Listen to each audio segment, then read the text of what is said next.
마태복음 27장 11절 말씀입니다. 대제사장, 백성의 장로, 이제 예수를 죽이려고 한 게 어떤 건지. 결국 빌라도에게 넘겨졌다 해놓고서 중간에 이제 유다의 이야기를 삽입시켜 줌으로써 독자들로 하여금 그런 상황이 그림이 뭔지를 정황을 설명해 줌으로써 성경 읽는데 도움을 주고 있다는 걸 확인했습니다. 결국 유다의 모습 속에 예수의 죽으심과 부활이 어떤 건지가 설명됐음을 잘 보았습니다. 앞에서. 여러분들도 제가 말한 대로만 찾지 마시고 다른 각도에서 또 찾아보세요. 그러면은 전에 우리가 딱 신학적으로 정의해 놓은 그런 유다, 배신자, 예수를 판 자, 이런 낙인이 이제 서서히 바뀔 겁니다. 베드로도 마찬가지죠. 부인한 자. 근데 그 부인이나 배신이 예수를 판 자가 되는 게 어떤 건지를 다른 각도에서 보니까 성경이 있는데 깊이가 달라지고 있다. 이걸 여러분들이 확인을 했으면 좋겠습니다. 그래서 왜 나레이터가 이 시바시를 언급하게 되고 그리고 예레미야서를 언급해 줌으로써 이게 어떻게 성취가 됐는지. 그래서 결국은 죽이려고 하는 게 어떤 건지 알게 되는 거죠. 피밭이라는 이야기나 죽이려고 한 것에 대한 이야기가 같은 공통점이 있다는 거. 피밭은 결국 결과물이죠. 결과물. 그래서 성도들도 어떻게 해요? 그 30 가지고 산 그 밭에 성도들도 어떻게 해요? 나그네로 묻히는 거죠. 예수가 묻혔듯이. 그래서 여러분 그 나그네들의 무덤이 어떤 건지 아시게 되면은 아브라함부터 시작된 그 나그네의 이야기, 성도를 나그네라고 한 그 이야기, 이런 것들이 잘 정리가 되시면서 결국은 토기장의 밭은 이런 거였구나 하는 걸 알게 돼요. 특별히 참고하면 토기장은 또 누구의 뜻이 있어요? 토기장은 뭐든지 어떻게 합니까? 자기가 원하는 대로 만드는 주권과 관계된 이야기로 로마서 9장에서 설명이 되잖아요. 이런 것들을 여러분 참고하신다면은 성경을 읽는데 도움이 되실 것입니다. 이 11절의 이야기는 이제 총독 앞에 선 예수의 모습이죠. 그리고 총독이 질문을 해요. 너 유대인의 왕이니? 그러니까 예수가 설명을 안 해요. 내 말이 옳다 이렇게 대답을 합니다. 그럼 이걸 가지고 우리가 요한복음 18장을 가서 보셔야 됩니다. 그리고 요한복음 18장 33절을 펴주세요. 이건 확인을 하고 갑시다. 왜 이게 필요한지를 여러분들이 꼭 보셔야 됩니다.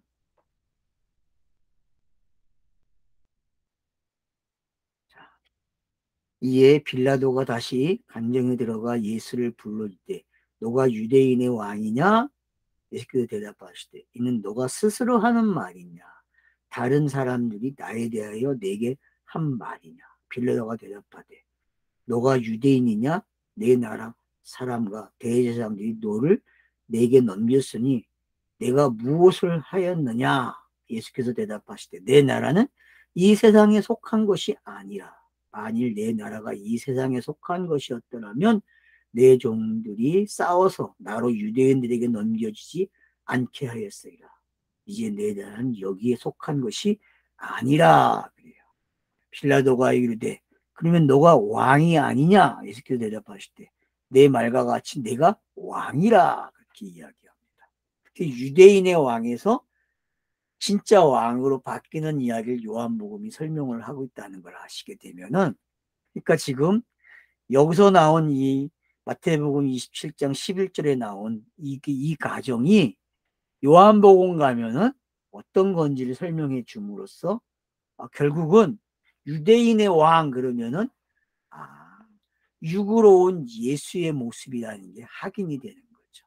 그래서 유다 자손을 따라서 나오는 거예요. 그래서 마태복음이 시작이 어떻게 돼요? 아브라함과 다윗의 자손. 왜 다윗의 자손이라고 그럽니까? 유다 자손이니까. 그걸 많은 사람들은 여자의 후손 그랬어요. 근데 여러분, 여자의 후손 그러면은 그 후손은 유다가 되고 다윗이 되고 예수가 되겠죠. 근데 그 이야기는 거기서 끝나면 안 돼요. 그거는 상징적인 아들들의 이야기예요. 상징적인. 그 이야기가 끝이 나야 진짜 성경이 말하는 그 아들 그리스도가 나온다니까요.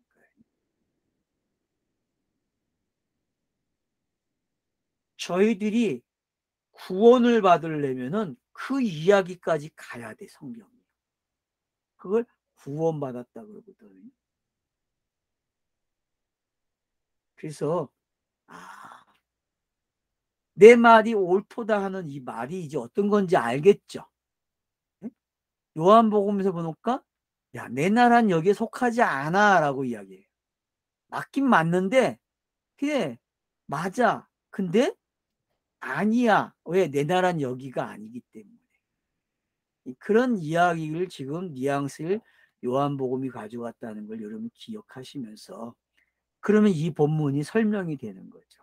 아, 여기서 말하는 이 왕은 육신을 가지고 온 사라져야 될 왕국을 이야기하는구나 라는 걸 이해할 수 있는 거예요. 그래서 유대라는 말은 결국 뭐예요?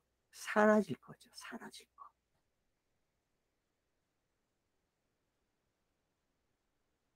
그러니까 이제 여러분 북이스라엘과 남유다의 모습이 남유다를 가리켜서 유대 그러잖아요. 어느 시대부터. 예? 그래서 그리고 어느 시대부터 유대라고 하는지 중간사 책을 보게 되면 나와 있어요. 어느 시대부터 유대라는 말을 쓰고 있는지. 이스라엘을 유대라고 쓰기 시작하거든요. 유대. 그래서 그런 것들이 어떤 기법에서 어떤 유래를 통해서 되어졌는지 여러분 크로노스 세계에서 한번 확인이 필요합니다. 물론 솔로몬이 여로보암과 느로보암 그 둘이 이제 서로 북과 남을 차지하게 되는 이야기 속에서 시작이 돼요. 그러나 그것이 더 나아가면은 북이스라엘이 아수리에 망하고 유다가 바벨론에 의해서 망하고 그래서 그런 것 가정들을 통해서 생긴 말이 이제 유다라는 말이 사라지고 유대라는 말이 형성이 되고 있는 거죠. 그래서 유대가 아니면은 다 뭐예요? 사마리아인이 되는 거죠. 사마리아인.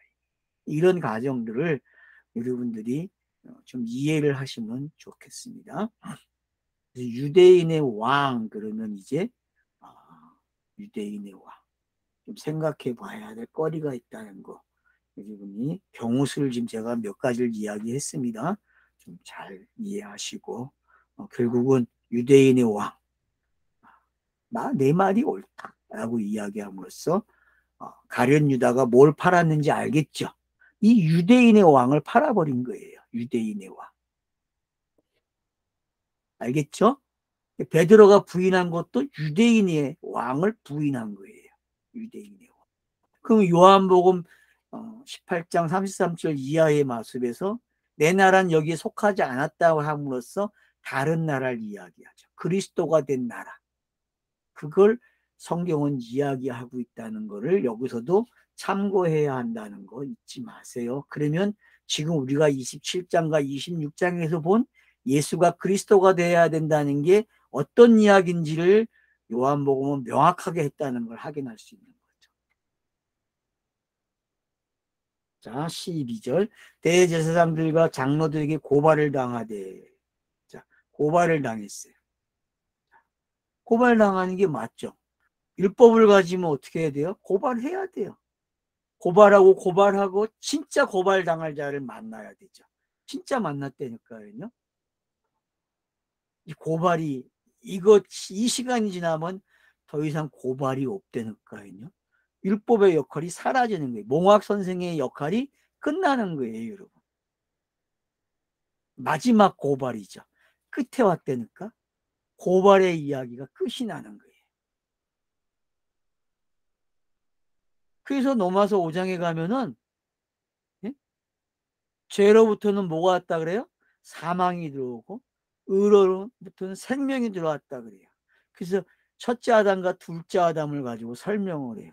그 첫째 아담이 누굽니까? 예수죠. 둘째 아담이 누구예요? 그리스도죠. 근데 우리는 그걸 어떻게 해석했어요? 첫째 아담은 창세기에 나오는 그 첫째 아담이고 그죠? 둘째 아담은 예수를 가지고 왔단 말이에요. 옛날에 성경 볼 때는. 그렇게 보면 안 돼요, 여러분. 로마서 5장에 나오는 그 12절부터 나오는 이야기는, 예? 그 첫째 아담 그러면 그건 예수예요. 알았죠? 예? 둘째 아담 그러면 그리스도고, 이것만 교정이 돼도 로마서가 읽어지는 거죠. 예. 지금 그런 이야기들이 여기에 지금 나오고 있는 거예요, 여러분. 여기에. 그래서 누굴 팔아요? 정제되게 해야 돼요. 정제되게. 율법이 정제한다니까요. 그러면 정제하게 되면은 그게 사망으로 가잖아요. 그죠? 사망이 돼야 돼요, 여러분. 사망이. 죄의 삭승 사망이라고 했으니까. 그래서 모든 사망을 아웃시키는 장면이 되는 거죠. 모든 무덤이 끝이 나요, 여러분. 무덤 이야기가 끝난다니까요, 여러분. 그래서 고발을 당하는 거예요. 율법들이. 고발을. 근데 그 고발의 당사자, 최고의 당사자죠. 그 시대에. 빌라도가 고발이 뭔지 이해를 하고 있는 거죠. 그들이 너를 쳐서 얼마나 많은 것으로 증언하니 듣지 못하느냐. 맞죠? 빌라도가 야 지금 이런 걸로 너를 고발하고 있어. 그러니까 이게 뭔지 알겠죠? 이게 성경, 예, 구약 성경들 아니 표피적인 문자들이 계속 고발을 하는 거예요. 누구를? 예수를. 여러분 예수가 오면은 예수에게 성경이 고발을 해요. 공격을 한다니까 성경책이요. 문자가. 그래서 문자가 사라지는 거예요. 고발을 함으로써. 고발을 안 하면 안 돼요, 여러분. 꼭 고발을 해야 돼요. 이게 차사적인 거예요, 여러분. 우리는 고발하면 저 나쁜 것들 그랬단 말이에요. 성경 읽기 할 때. 나쁘고 좋은 이야기가 아니에요, 지금. 어떻게 하나님의 뜻이 이루어지는지를 봐야 된다니까요. 어떤 가정을 통해서. 이들은 아주 자기의 역할을 충실히 하고 있는 거예요. 그게 율법의 역할이잖아요. 몽학 선생은 이런 거예요, 여러분. 몽학 선생이 가르치는 거는 철저하게 가르치는 내용은 이런 거니까요. 갈라디아서에서 나오는 그 몽학 선생을 여러분들이 잘 이해하셔야 돼요. 초등 선생을요. 그걸 깨닫지 못하면요. 이런 구절들이 이해가 안 돼요. 지금 철저하게 몽학 선생이 자기 역할을 하고 있는 걸 알겠지. 그죠?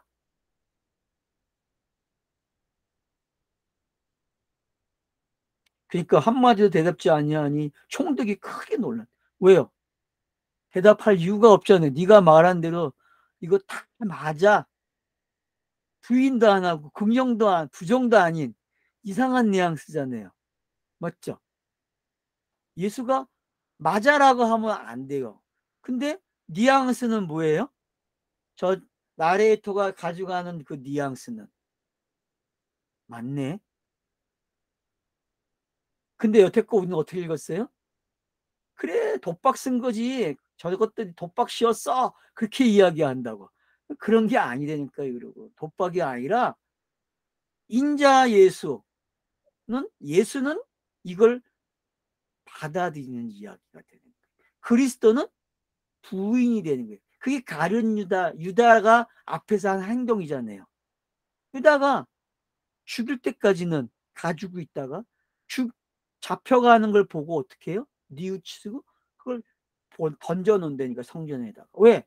성전이 요구하는 거는 누구였어요? 이 진짜 예수를 요구했단 말이에요.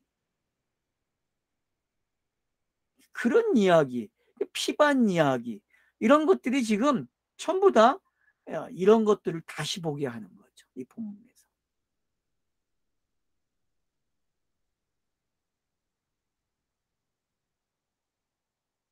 자, 그러니까 보세요. 명절이 되면 총독이 무리의 청원대로 제수 한 사람을 놓아주는 전례가 있더니, 자, 제수 한 사람을 놓아주는 전례가 있대요. 재밌잖아요. 그럼 바나바가 누굽니까? 제가 물어볼게요. 바나바가 뭐예요, 여러분? 예? 바나바가, 바라바. 예, 바라바가 뭐예요, 이름의 뜻이? 아들. 아들이잖아요. 그러니까 이제 이해가 되죠? 이렇게 설명해 오니까, 그죠? 예? 왜 이 바라바를 요구하는지 알겠죠? 이게 그리스도잖아요. 바라바가. 그러니까 성경이 얼마나 뉘앙스를 만든 언어의 유희를 하고 있는지 알겠죠? 이 보통 유희가 아니라니까요. 지금 빌라도가 너 누구 놔줄까 그러니까 백성들이 바나바 바나바 그러는 거예요. 왜? 예수가 죽고 바나바로 나오는 이야기가 되는 거예요. 글쎄요. 이걸 우리는 놓쳤다니까요. 과거에는 교회도 놓치고 다 놓쳤어요. 신학자들도 놓치고. 아들인데 아들의 뜻을 몰랐다니까. 그러니 번역을 이렇게밖에 할 수 없죠. 근데 한 사람 놔줄게. 왜요? 이게 약속되어 있는 거잖아요. 로마에 보면 한 사람을 놔줄 수 있어. 명절 때에. 얼마나 그 명절이 좋아요. 그죠? 그 우리도 사면제가 있잖아요. 이제 부처님 오신 날 되면 누가 사면 될는지 모르지만 뭐 이명박이가 사면이 될지 안 될지 모르지만 아무튼 사면의 이야기가 있단 말이에요. 재밌죠. 그죠? 근데 모든 사면의 이야기는 이제 알겠죠. 사면이라는 게 이런 거구나. 성경에서는 예수 죽고 그리스도로 나오는 걸 뭐라 그래요? 사면받았다. 제사함 받았다는 게 어떤 의미인지 이해가 좀 더 가까워지죠. 여러분들이 이렇게 성경을 깨달으시면 되는 거예요. 그러니까 본인들이 가지고 있던 그 관념과 고정, 세뇌당한 것들을 빨리 파괴하는 사람들, 그런 사람들은 성경 읽기가 자유를 얻는다니까요. 그래서 자유로워지는 거예요. 프리덤이 일어난다니까요. 매번 성경 읽을 때마다 프리덤이 외쳐진다니까요. 지금 이거는 프리덤을 설명하는 거죠. 그죠? 빌라도가 이렇게 넉살을 부려요. 그리고 백성들도 봐요. 내가 누구 놔줄까? 그러니까 예수는 안 돼. 바나바를 놔. 그래요. 얼마나 멋있어요. 나레이터가 슬근히 지금 강도를 대다 놓고서 풀어내라는 게 어떤 건지. 강도인데 풀려나요. 재밌죠? 왜? 그게 하나님이 만드는 법이. 이 법을 알게 되면은요, 로마서가 읽어지는 거예요, 여러분. 이런 걸 알아야. 여기서 이걸 경험해야 돼. 이걸 깨달아야 로마서가 이야기하는 그 의로움을 알게 되는 거예요. 예수 자신도 이래서 의로워지는 거예요. 바나바로 나오기 때문에. 뭔가를 깨달으셔야죠. 깨달아지십니까?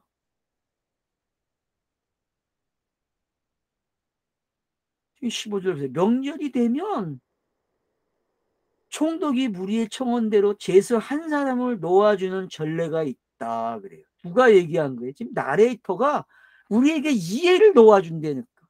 여러분 나레이터 말에 귀를 기울일 줄 알아야 돼. 알았죠? 네?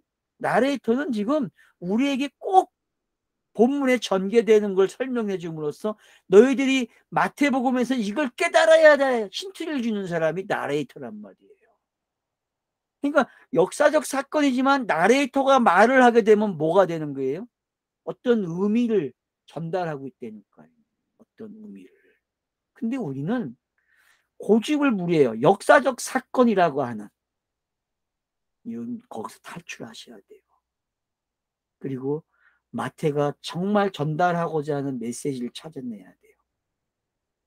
제가 얘기했잖아요. 지금 예수가 어떻게 바나바로 나오는지, 아들로 나오는지. 그러면 누가 아들 낳은 거예요? 율법이 아들 낳은 거죠? 율법의 아들. 그러면 누가 태어난 거예요? 유다가 태어난 겁니까? 요셉이 태어난 겁니까? 베냐민이 태어난 겁니까?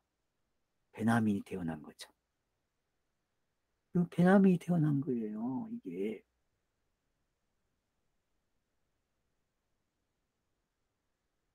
그래서 라헬이 죽는 거예요. 베냐민이 태어날 때. 그것도 어디서? 베들레헴 가까이에서. 베들레헴이 아니고 베들레헴 가까이에요. 그것도 재밌지 않아요? 그러니까 그런 것들을 여러분들이, 그래서 여러분 창세기 공부를 진짜 잘해 놓으셔야 돼요. 그래야 마태복음에서 지금 우리가 창세기가 얼마나 중요해. 마찬가지 다른 것도 이사야서도 그렇고요. 사무엘도 그렇고요. 창세기를 공부해놔야만 풀려요, 여러분. 암만 바쁘셔도 창세기 강의를 들으셔야 돼요, 여러분. 꼭 듣고 오세요. 듣고. 그리고 창세기 복음 책 꼭 읽으셔야 되고, 안 읽으면 안 돼요, 여러분. 서점이 없어요. 이제 20권 정도밖에 안 남았어요. 다 팔리고. 빨리 사세요, 여러분.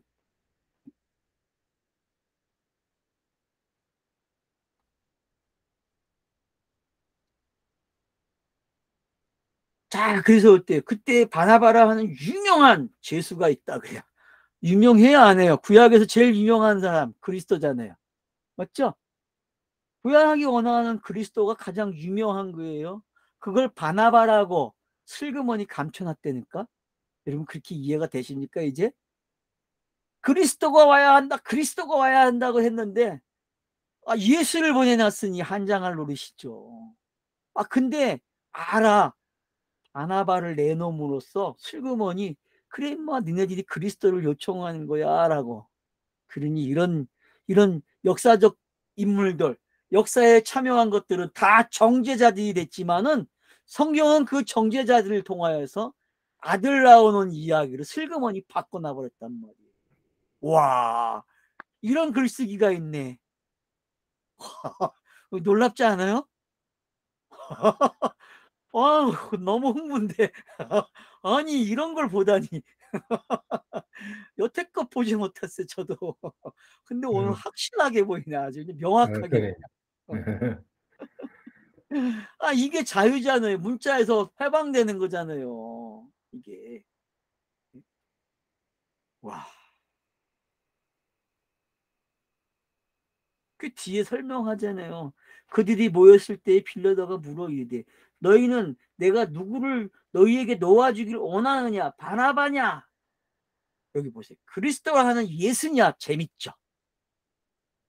왜 여기 그리스도라고 하는 예수를 붙일까요? 마태복음 1장 몇 절하고 같아요? 15절인가요? 1장? 16절인가? 자꾸 헷갈려. 그는 거기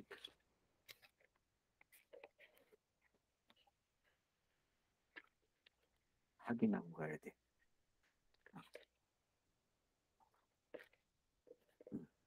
예, 16절 맞아요. 그리스도라 칭하는 예수니라. 그죠? 여러분, 그리스도라 칭하는 예수. 이 말이나 지금 여기서 말하는 빌라도의 말이나 어때요? 같은 말이죠? 바나바냐? 그리스도라 하는 예수냐? 마태가 지금 슬그머니 1장 26절에 그 표현을 가지고 온 거예요. 너네는 누구를 원하니? 그러니까 우리는 빌라도의 재판이 너무나 잘못 봤다는 걸 알 수 있어요. 과거에. 세대주의가 성경 보는 거, 개혁주의라고 하는 교회가 보고 있는 성경이 얼마나 잘못 봤는지 알겠죠. 나레이터가 우리에게 던져주는 이런 것들이 언어의 유희가 보통이 아니죠. 그죠?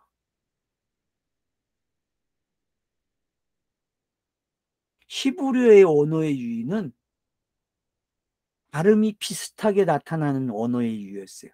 근데 헬라어의 유희는요, 이렇게 가는 거야, 이렇게. 너무 멋있지 않아요, 여러분?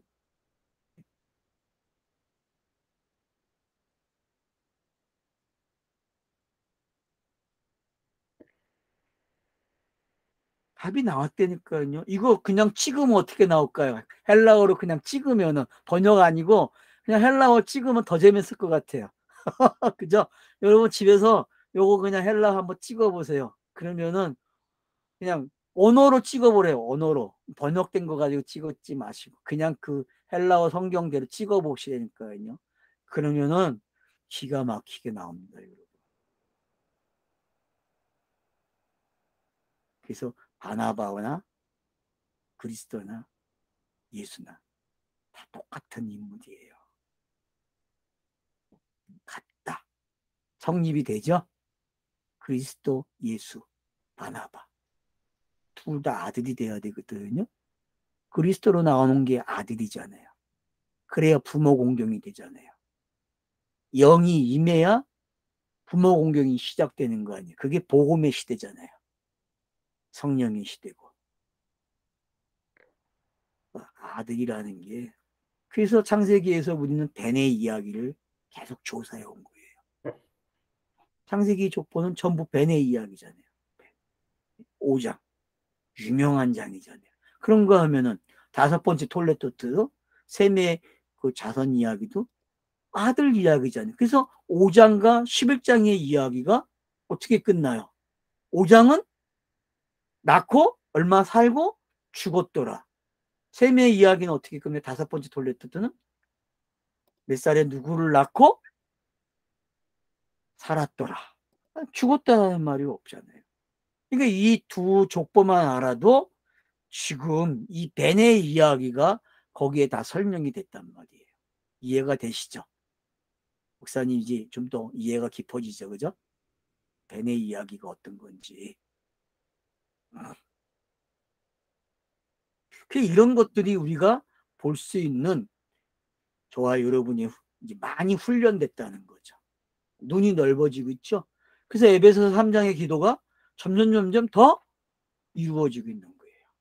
깊이와 넓이와 높이와 이런 폭이 얼마나 기가 막힌지 공간이 이런 것들이 넓어지고 있는 거예요. 이게 성도의 삶이잖아요. 성도의 삶은요 이런 거예요. 매일 예수를 재생하면서 이걸 깨닫는 거예요. 예수가 그리스도가 된 거를 매일 경험하는 거예요. 매일 체험하고 유치하게 무슨 뭐 내가 어떻게 살았고 어떻게 거기다 성경을 갖다 맞추고 여러분 이제 그런 거 그만하세요. 그 유치한 게임은요. 그건 종교놀이에요. 종교놀이. 제발 그만두세요. 종교놀이.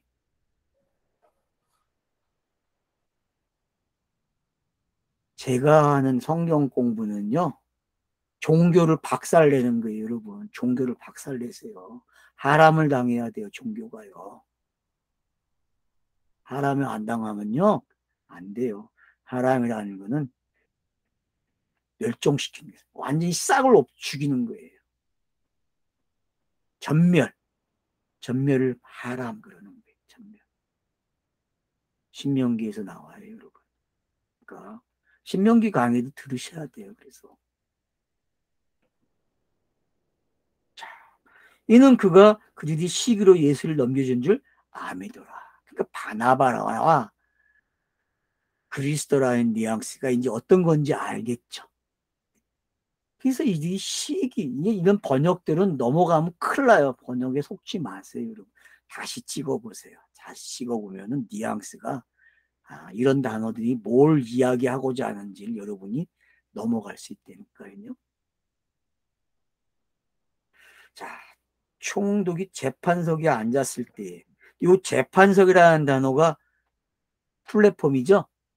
영어로는 새로 번역된 게 그때 박석이었나요? 우리말로는 박석, 예, 플랫폼. 플랫폼이죠. 제가 기억을 요한복음 할 때 목사님 그렇게 이야기하신 것 같아요. 19절에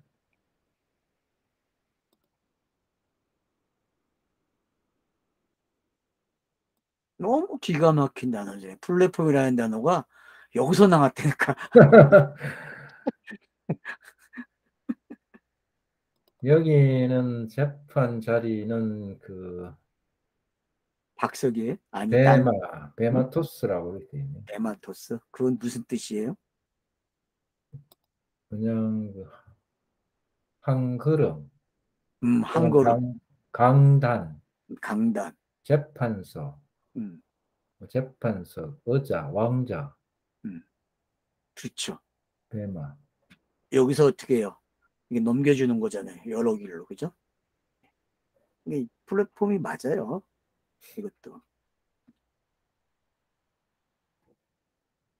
자, 앉아있을 때 그 아내가 사람을 보내어 이를 때 저 오른 사람에게 아무 상관하지 말라. 오른 사람 그러죠. 그러면 도마의 그 유다의 뉘우침이 뭔지 알겠죠, 그죠?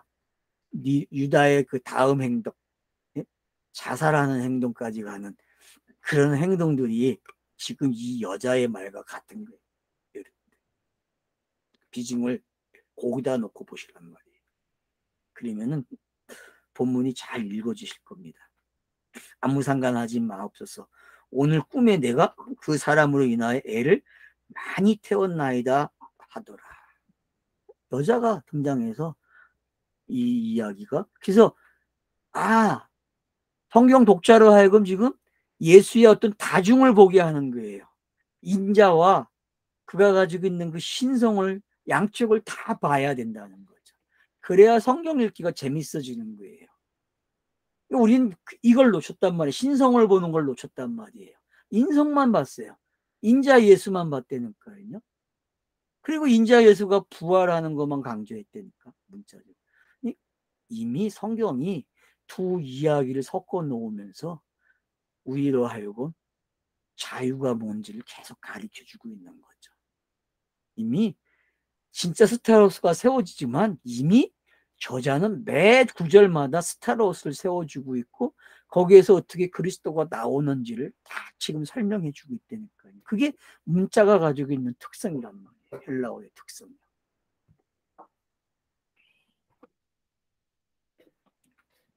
네, 오늘은 여기 19절까지 하죠. 네, 감사합니다.